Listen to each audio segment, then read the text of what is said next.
Jadi antum setelah membaca Al-Fatihah, seharusnya antum mencari surat-surat yang dibacakan sesuai dengan kebutuhan antum. Cari ayat-ayat yang sesuai dengan kebutuhan kita. Karena dari Al-Fatihah sampai dengan An-Nas itu semua berisi kebutuhan kita. Saya baca cepat ya. Tapi nggak usah ditulis. Saya ulangi, tidak usah ditulis. Ya, saya bacakan saja. Misal, sebelum lahir, tadi kan ikhtiarnya Quran surah kedua Quran surah ketiga ayat 38 sampai 39. Keadaannya Quran surah 19 ayat kedua sampai dengan ayat ke-11-nya. Begitu dia mulai mengandung, bagaimana kandungannya supaya baik, Quran surah ke-7 ayat ke-189. Begitu dilahirkan, bagaimana supaya ASInya mengalir lancar, anaknya tumbuh menjadi anak yang saleh, Quran surah kedua ayat 233. Begitu usia 2 tahun ke atas, dia mulai belajar bagaimana supaya dekat dengan Allah, baik dengan orang tuanya, baik dengan tetangganya, Quran surah ke-31 ayat 13 sampai dengan ayat 19-nya. Kemudian dia mulai belajar supaya cepat menangkap pelajarannya, Quran surah 9 ayat 122. Supaya meningkat prestasinya, Quran surah 58 ayat yang ke-11. Kemudian dia mulai meningkat lagi pendidikannya, mulai mendapatkan teman-teman bergaul. Bagaimana supaya tidak bisa merubah keadaannya, supaya lebih dekat dengan Allah, tidak terjebak dalam pergaulan bebas. Quran surah ke-49 ayat ke-13-nya. Ada yang serius datang mau melamar, bagaimana menyikapinya? Quran surah ke-4 ayat yang ke-4. Terjadi pernikahan, Quran surah 30 ayat ke-21. Setelah menikah, bagaimana membagi tugasnya supaya tidak gelisah dalam pembagian tugas, tidak saling menyingkirkan satu dengan yang lainnya. Quran surah ke-4 ayat 34. Setelah dia menikah, suami mulai mencari nafkah. Bagaimana cara bekerjanya? Yang standar ada di Quran surah kedua ayat 168. Kalau mendapatkan ingin yang lebih mudah lagi, Quran surah kedua ayat 172.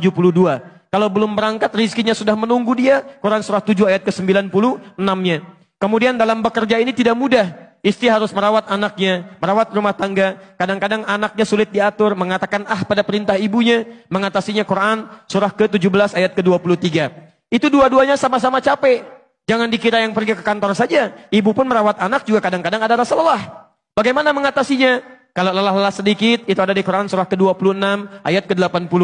Kalau sudah mulai menjadi penyakit, bahkan kata dokter nggak ada obatnya, bagi Allah nggak ada yang mustahil. Quran surah ke-21 ayat 83 sampai dengan 84. Kadang-kadang Anda yang bekerja, ada orang yang tidak suka dengan Anda. Ada yang usil, ingin menyingkirkan Anda, menyungkurkan Anda. Ada perlindungan dari Allah di Quran surah ke-17 ayat 79 sampai dengan 81.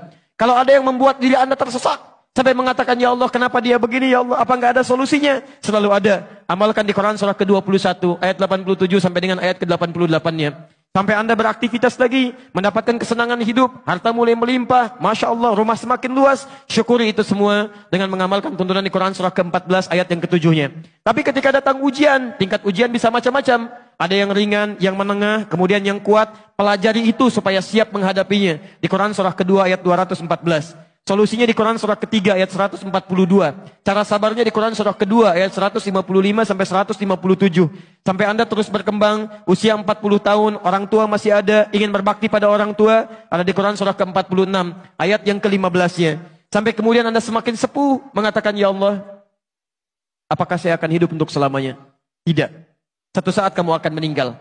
Bagaimana cara meninggalnya ya Allah? Kamu akan kedatangan maut di Quran surah ketiga ayat 185. Maut itu datang lewat malaikat yang diutus. Quran surah 32 ayat yang ke-11. Bagaimana cara diambilnya ya Allah? Kalau kamu ingin tenang diambilnya, kerjakan amal soleh. Maka kamu akan dipanggil dengan kalimat yang menenangkan. Ya ayyatuhan nafsul mutmainnah. Quran surah 89 ayat 27 sampai dengan ayat 30.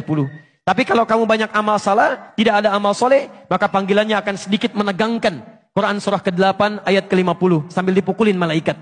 Ya Allah, saya telah mengalami malam pertama di alam dunia. Bagaimana malam pertama di alam kubur? Apakah menyenangkan atau ada persoalan?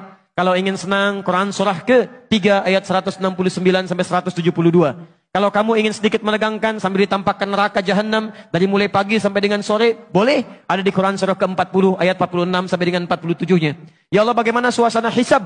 Apakah menyenangkan atau tidak?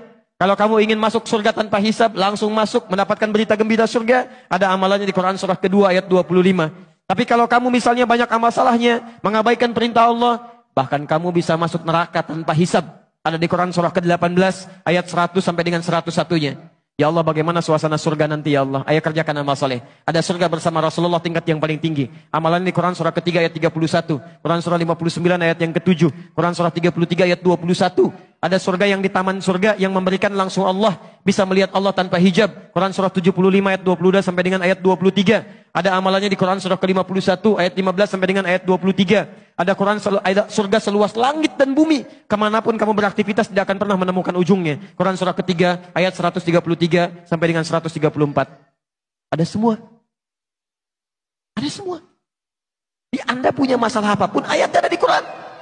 Jadi begitu mengatakan waladdallin, cari ayat yang sesuai dengan kebutuhan Anda. Mintakan, boleh dilafadzkan. Masalahnya Ustaz, saya nggak hafal ayatnya. Jadi yang dibaca dari subuh sampai isya, An-Nas lagi, minal jinnati, dan dikabulkan oleh Allah. Mimpinya ketemu jin terus gitu kan. Itu yang boleh dilafadzkan.